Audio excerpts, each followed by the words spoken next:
네, 저희 부동산 따라잡기는 시청자분들의 고민 전화 늘 기다리고 있습니다. 혼자서는 해결할 수 없는 부동산에 관련된 고민들, 실력 있는 전문가와 오늘도 실시간으로 해결해 드릴 거니까요. 주저하지 마시고 전화 주시기 바라겠습니다.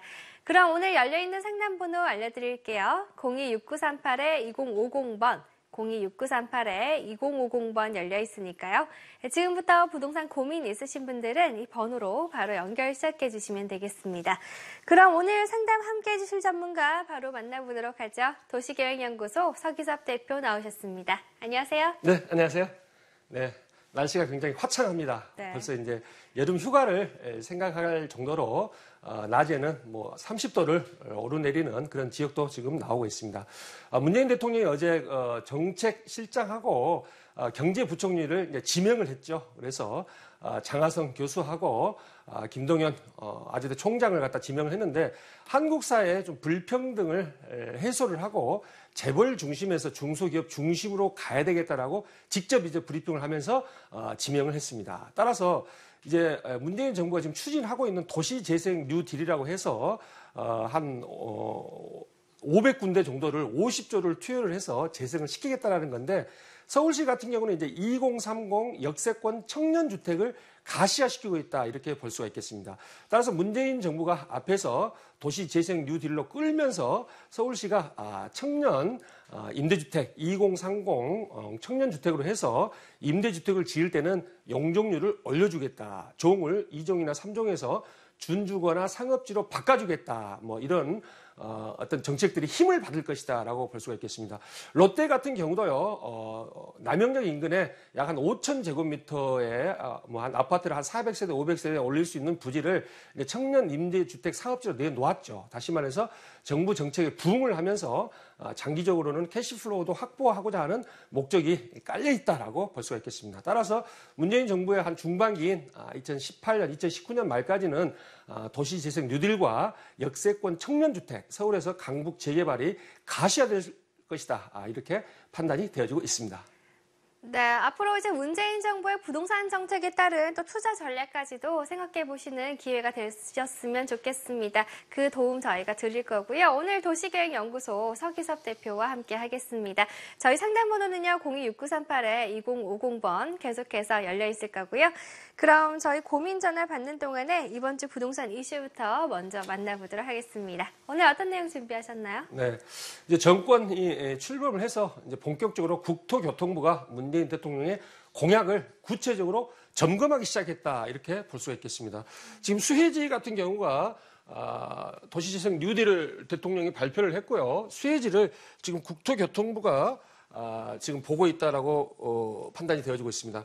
수혜지가 438곳 정도 지금 되는데요. 현재는 46곳에서 438곳으로 수혜지를 늘리겠다. 다시 말해서 도시재생 뉴딜을 하면서 예산을 현재 하고 있는 거에 10배 정도를 투여를 하겠다라는 것이죠. 그래서 10배 정도가 좋아진다라고 판단이 되어지고 있습니다. 국토부 같은 경우가 지금 예산과 사업 방식을 검토를 하고 있는데요. 사업 방식은 서울시가 모델이다라고 이야기를 하고 있습니다. 서울시가 모델이죠. 그래서 박원순 시장과 좀 교감이 있는 김수현 서울연구원장이 청와대 사회수석으로 가면서 정책실장 밑에 이제 사회수석하고 일자리 수석하고 경제수석 이제 이런 수석들이 있는데 그거 이제 부총리급이죠. 그래서 사회수석으로 가면서 주택도시비서관도 신설을 했기 때문에 서울시 모델을 해서 전국적으로 도시재생 뉴딜이 이루어질 것이다 이렇게 판단이 되어지고 있습니다. 종로구 창신동 같은 경우는 서울시 모델인데요. 뉴타운 지정 6년 만에 해제가 되어서 상당히 좀 낙후되고 슬럼화되고 노후화되어서 상당히 문제점이 많은 어떤 동네였죠. 뭐 별로 가로등 같은 것도 없고 그래서 봉제거리하고 문구 완구거리 뭐 이런 거를 활성화시키면서 박물관도 만들고 백남준 아트센터도 만들어서 상당히 도시가 지금 활기를 찾아가고 있다라고 볼 수가 있겠습니다. 따라서 도시재생 뉴딜 3대 축을 보면요. 부지는 LH 토지주택공사죠. 부지. 그다음 비용이 또 문제죠. 비용 같은 경우는 주택도시기금, 주택도시보증공사에서 주택도시기금을 투여하고 실행계획은 이제 건축도시공간연구소, 국토연구원 산하에 있는 이제 국토교통부가 사실상 관리하는 이런 기관을 통해서 3대 축으로 해서 본격적으로 시작을 하겠다라고 지금 국토교통부에서 조율을 하고 있다라고 볼 수가 있어요. 우리나라 같은 경우도 지금 특별법을 만들었죠. 도시재생 활성화 및 지원에 관한 특별법을 2013년 12월 달에 만들어서 지금 시행한 지 한 3년 정도 됐는데 사실상 좀 유명무실한 법이었는데 정권이 바뀌면서 도시재생 뉴딜이 상당히 힘을 실어줄 것이다. 기존의 외곽의 신도시를 건설하는 이제 방식은 우리가 1기 신도시, 2기 신도시 이런 신도시들이 있었는데요. 이런 방식들은 이제 차츰차츰 없어지고 구도심을 재생하는 방법으로 갔다. 이건 세계적인 추세죠. 세계적인 추세에서 1986년에서부터 89년까지 우리나라 1기 신도시를 건설을 했는데 이때 벌써 이제 일본 같은 경우는 30년이 된 거예요. 그러니까 1900한 56년이나 60년 정도 신도시를 건설을 해서 벌써 30년이 된 거죠. 그래서 구도심을 재생을 해서 롤 모델인 녹봉기라고 많이들 들어보셨을 거예요. 녹봉기를 만들었다라고 볼 수가 있어요. 뉴욕 같은 경우는 지금 하이라인이라고 고가 철로를 갖다가 고가죠. 하늘 위로 올라가는 고가 철로를 녹지공원으로 바꿨죠.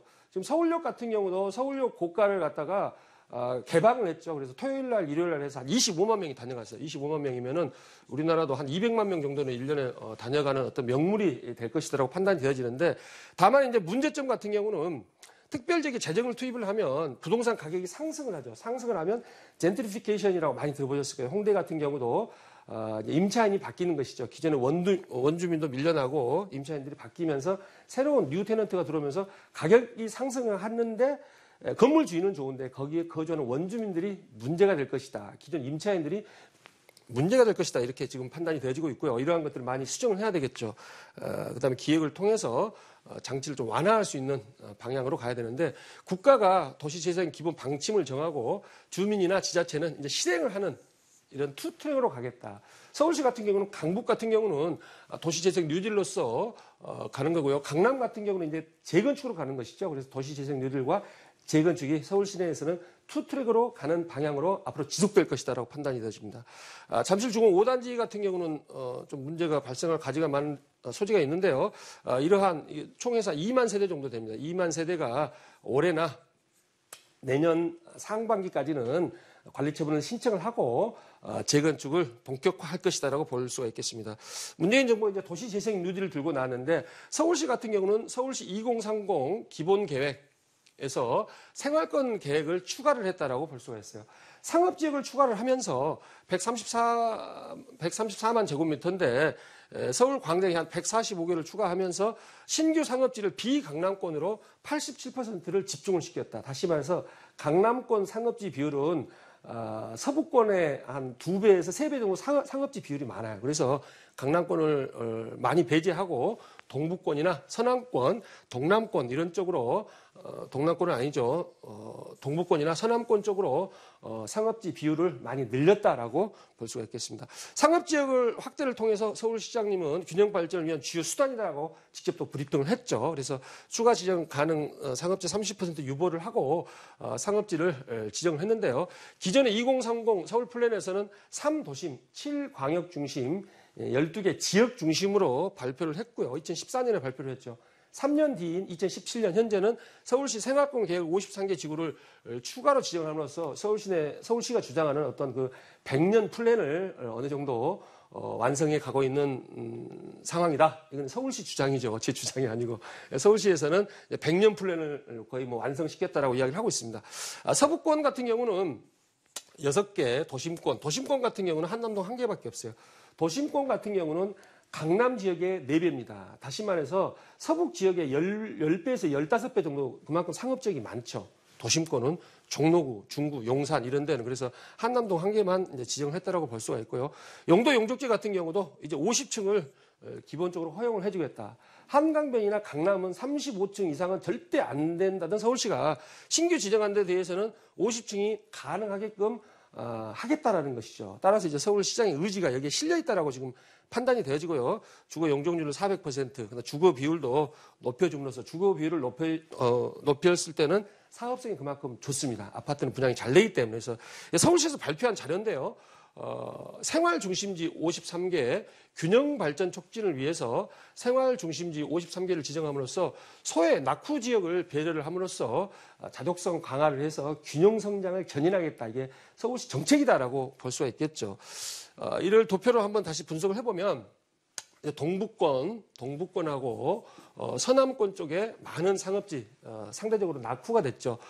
서대문구 마포구는 그래도 주택가격이라도 올라가서 낙후 이미지가 많이 없는데 이런 쪽에 낙후된 지역에 집중적으로 상업지를 지정을 했고 이러한 것들은 이제 전문가 시민 공청회를 통해서 6월 달에 시의회 의견 청취하고 이제 국토부 같은 경우는 김수원 서울연구원장이 사회 수로로 갔기 때문에 이거는 커뮤니케이션이 잘 될 것 같아요. 이런 것들 거의 통과될 것이고 서울시에서도 도계의 심의를 통해서 53개 그래서 2018년부터는 구별 신청 접수를 받아요. 따라서 그냥 다 해주는 게 아니고 신청한 토지주에 한해서 용도 변경을 할 수 있는 토대를 마련했다. 앞으로는 문재인 정부가 앞에서 끄는 도시재생, 서울시가 2030 청년주택을 포함해서 2030 서울 플랜을 가지고 뒤에서 미는 이런 형국이 향후 한 2, 3년은 지속될 것이다. 이렇게 판단이 되어지고 있습니다. 네, 이제 문재인 정부의 도시재생 뉴딜 정책, 또 그리고 지금 2030 서울시 생활권 계획까지 오늘 함께 자세히 다뤄봤는데요. 앞으로의 정책 추이를 주의 깊게 지켜볼 필요가 있을 것 같습니다. 네, 그럼 지금부터는 도시계획연구소 서기섭 대표와 본격적으로 고민 상담 시작해 보도록 하겠습니다. 상담 번호 계속해서 열려 있고요. 오늘 먼저 걸려온 전화부터 바로 받아보도록 하겠습니다. 네, 첫 번째 전화 연결하겠습니다. 시청자님 안녕하세요. 네, 안녕하세요. 네, 안녕하세요. 반갑습니다. 예, 오늘 예. 어떤 고민 갖고 계시죠? 제가 지금 양천구 목동 1단지 58평을 소유하고 있거든요. 네. 근데 제가 나이도 있고 그래서 이거를 가져가는 게 나은지 매도 시점은 또 언제가 좋은지 또 그리고 재건축 얘기가 있는데 네. 새 정부가 들었으면 뭐 재건축이 또 지연이 된다는 얘기도 있고 그래서 네. 목동의 재건축이 네. 정말 잘 진행될 수 있을지 좀 그런 것 좀 알고 싶어서 전화드렸는데요. 네. 지금 목동 1단지에 58평형 보유하고 계시다고 하셨죠? 네네네. 알겠습니다. 재건축 여부와 또 이제 매도 시기 알아보도록 하겠습니다. 네. 네. 네, 안녕하세요. 안녕하세요. 네, 참 좋은 아파트 가지고 계시네요. 네, 오래됐어요. 예, 오래됐죠? 예. 30년이 넘었으니까 좋은 아파트예요. 20년 예. 되면 좋은 아파트가 아닌데. 네. 재건축이 가능하기 때문에 그만큼 가격이 올라가는 것이죠. 58평이 지금 시세가 얼마 정도 가나요? 보통 지금 뭐 호가가 18억이라고 그러기도 하고 17억 5천에도 18억 정도. 전세는 예. 한 9억 정도 가나요? 10억 정도 가나요? 전세. 9억 1천 뭐 이렇게 되고 9억 있어요. 정도. 네. 목동 1단지가 85년이고 목동 2단지, 3단지가 86년이죠. 그래서 1, 네네. 2, 3단지가 2종 주거지역이라는 거 알고 계시죠? 네네. 2종 주거지역, 그다음에 4, 5, 6, 7은 다 3종인데 그래서 목동이 이제 재건축이 지금 이제 타당성 조사를 들어가서 양천구청에서 2018년 2018년 6월까지 무슨 계획 나온다고 들어보셨나요? 네, 들어본 것 같아요. 그래서 이거를 전면 다 철거를 하고 1단지부터 14단지까지 이제 트램을 조성을 해서 전체적으로 지금 개발을 하겠다는 건데 목동이 1단지부터 3단지가 가장 쾌적하고 또 용왕성도 가깝고 좋음에도 불구하고 이거를 전체적으로 들어갔을 때는 4단지, 5단지, 6단지, 7단지 이런 이제 밑에 있는 어떤 1, 2, 3, 4단지보다 약간 좀 적은 아파트, 신정동까지 포함을 해서 이런 아파트들이 전체적으로 개발되려면 생각보다 시간이 좀 걸릴 것이다라고 판단이 돼요. 그래. 이거는 이제 재건축, 이제 예를 들어 음마 아파트랄지 잠실 5단지랄지 이런 재건축 아파트 동의율과도 밀접한 연관이 있는데 이 1단지부터 14단지가 전부 지금 동대표들을 해가지고 회의도 하는 걸로 알고 있는데 이게 잘 이렇게 돼야 되는데 그게 안 될 가능성이 많아요. 대포주공 5단지, 6단지, 7단지도 한꺼번에 추진을 하다가 5단지가 지금 빠지고 따로따로 지금 추진을 하는 상황이 발생하거든요. 그래서 목동 같은 경우는 지금 18억 정도 간다고 했었는데 작년 대비 그렇게 많이 오른 금액은 아니죠. 작년에 얼마 정도 됐나요? 작년 이맘때. 작년보다는 좀 오른 것 같은데요? 좀 올랐죠. 뭐 한 5% 정도 지금 올랐다라고 보여지는데 다른 지역에 비해서 목동이 상대적으로 덜 올랐다는 것이죠. 첫 번째. 그래서 덜 올라서 그러면 앞으로 상승 여력이 많이 있느냐? 그건 아니고요. 사람들이 네. 선호를 그만큼 덜 한다는 거예요. 그래서 네. 시간이 많이 오래 걸릴 것이다. 오래 걸릴 거. 그래서 제가 판단했을 때는 적정한 매도 시점은 이 내년 6월 달에 2018년 6월 달에 이제 설계 용역 결과가 나오면서 목동의 청사진이 나오는 타이밍이 있어요. 그 타이밍. 네. 그 타이밍에 조금 더 올라가리라고 판단되어지거든요. 그래서 네. 생각보다 시간이 많이 걸릴 거예요. 왜냐하면 이건 추진위원회도 없고 압구정이나 지금 은마보다도 훨씬 느린 지금 상황이에요. 그래서 네. 물론 단계를 하면 빨리 갈 수 있지만 기본적으로 10년을 바라봐야 되기 때문에 2018년 6월 달에 매도를 하고 다른 지역으로 갈아타는 전략을 취해야 되겠다. 이렇게 말씀드릴게요. 아, 그렇습니까? 네. 네. 네, 잘 알겠습니다. 감사합니다. 네, 이제 재건축은 조금 오랜 기간을 많이 내다보셔야 할 것 같습니다. 매도 시기를 내년 6월 정도로 참고해 보셔서 결정 내려보시기 바라겠습니다. 네, 그럼 저희 다음 시청자분 전화도 받아볼게요. 안녕하세요. 네, 안녕하세요. 네, 안녕하세요. 오늘 어떤 점이 궁금하시죠? 네, 제가 북가자동 월드컵 현대아파트를 가지고 있거든요. 42평을. 네. 근데 그거를 지금 팔까 아니면 가지고 있어야 되는지가 궁금해서 전화드렸습니다. 네, 지금 북가자동의 월드컵 현대아파트 지금 거주도 하시고 계신 거예요? 네네. 아, 거주하고 계시고요. 알겠습니다. 매도 여부 알아보겠습니다. 네, 안녕하세요. 네, 안녕하세요. 네. 40평대에 가지고 계신다고요? 예, 42평이요. 42평. 시세가 얼마 정도 가나요? 5억 5천 정도 된다고 하더라고요. 5억 5천. 네. 전세가 뭐 한 4억대 초반 정도 네. 가겠네요. 네. 예. 그래서 한 1억 정도 지금 갭이 나는데 이 상당히 입지가 좋은 지역이죠. 뭐 멀티미디어 시티역도 예, 있고 미디어 센터. 디지털 미디어도 있고 예, 이쪽에 이제 역- 개발 호재들이 이 성산 대우 시형에서 한 3,700세대도 개발되고 수색 증산 뉴타운이 위쪽에 있고 북가자동도 이제 개발이 많이 되어서 살기는 조금 더 조금씩 더 좋아지고 있다라고 판단이 되어집니다. 근데 42평 같은 경우는 이제 아시겠지만 이제 대형 평형이죠. 대형 평형. 네. 대형 평형이라는 단점이 있고 두 번째로는 이 아파트가 세대수가 뭐 200세대 정도밖에 안 될 것 같은데 소규모다 이런 또 단점이 있어요. 그래서 이 42평에 5억 5천이면은 이 성산 대우 아파트가 5억대 초반 정도 가거든요. 5억 한 2, 3천 정도 가는데 여기 25평 아파트하고 비슷하고 여기 상암 월드컵 단지에 들어오면은 이런 데 아파트 25평도 5억이 지금 넘어가고 있어요. 따라서 실거주 목적으로는 굉장히 괜찮습니다. 실거주 목적으로는. 그런데 장기적으로 봤을 때 이거를 매도를 하시고 다른 쪽으로 가는 게 맞다. 다만 이제 매도 시기는 이게 지금 25평하고 가격이 비슷하기 때문에 이런 아파트들은 앞으로 더 이상 올라가기는 힘든데 이 아파트는 40평대가 25평하고 가격이 거의 비슷하다는 거는 올라갈 가능성이 있다는 거거든요. 그래서 제가 판단에는 내년 말 정도, 2018년 말 정도까지는 보유를 하시고 2019년 이후에는 중장기적으로는 이거를 매도를 해야 되겠다. 이렇게 말씀드릴게요. 네, 감사합니다. 네, 고맙습니다. 네, 일단은 내년 정도까지는 좀 더 보유를 해보시기 바라겠습니다. 그럼 저희 다음 시청자분도 바로 만나볼게요. 안녕하세요. 아, 네, 안녕하세요. 네, 안녕하세요. 오늘 어떤 고민 갖고 계시죠? 아, 네, 제가 개포동에 투자를 좀 하려고 그러는데요. 네. 우성 6차 아파트 15평을 봤어요. 7억 9천인데, 네. 이거 이제 투자해도 좋을지랑 이게 뭐 재건축 전망이 있을지 궁금해서 합니다. 네, 우성 6차 15평 재건축 투자를 쪽을 이제 생각을 하시는 것 같아요. 네. 알겠습니다. 지금부터 상담 받아보겠습니다. 네. 네, 안녕하세요. 안녕하세요. 네, 오늘 재건축 문의가 많네요. 기포수공 네. 6차. 이제 강남은 재건축이 대세고 강북은 이제 도심 재생 뉴딜 해서 이제 재개발이 대세다. 따라서 재개발과 재건축이 강남 강북으로 나뉘어서 투 트랙으로 갈 것이다라고 제가 서두에서 말씀을 드렸는데 아파트가 지금 1988년에 입주를 했기 때문에 2018년 다시 말해서 1년 정도 후면은 이게 30년을 기한을 충족을 한다라고 볼 수가 있어요. 충족. 네. 그리고 이 아파트가 지금 한번 살펴보면은 단지를 상세 보기로 들어가면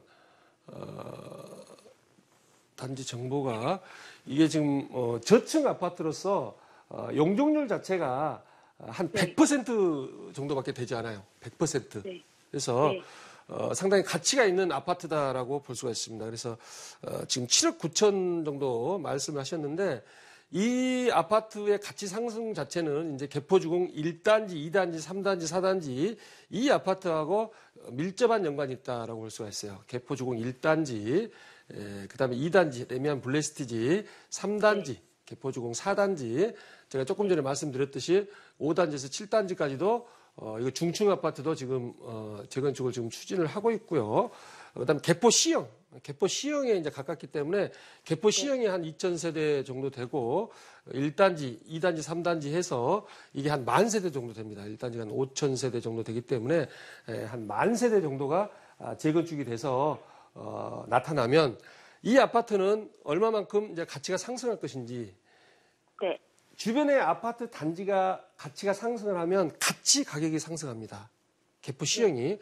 개포 우성도 이제 같이 이렇게 가격이 상승을 하겠죠. 그래서 블루칩이라 그래서 이러한 2단지, 3단지, 1단지 이런 것들은 되게 비싸죠. 지금 10억이 넘어가고 뭐 10억에서 한 13억, 14억까지도 가는데 3.3제곱미터당 지금 8천만 원 정도 지금 가고 있습니다. 그래서 이 단지 같은 경우는 지금 3.3제곱미터당 한 6천만 원이나 이렇게 지금 판단이 되고 있는데요.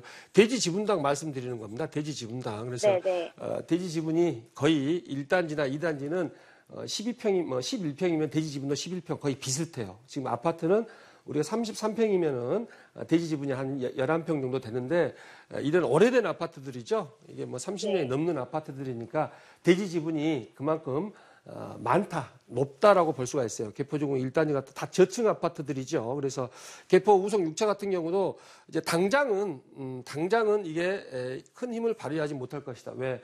내년부터 30년이 도래를 하기 때문에 장기적으로 한 10년 정도 보시면 괜찮다. 다시 말해서 이게 블루칩이라 그러죠.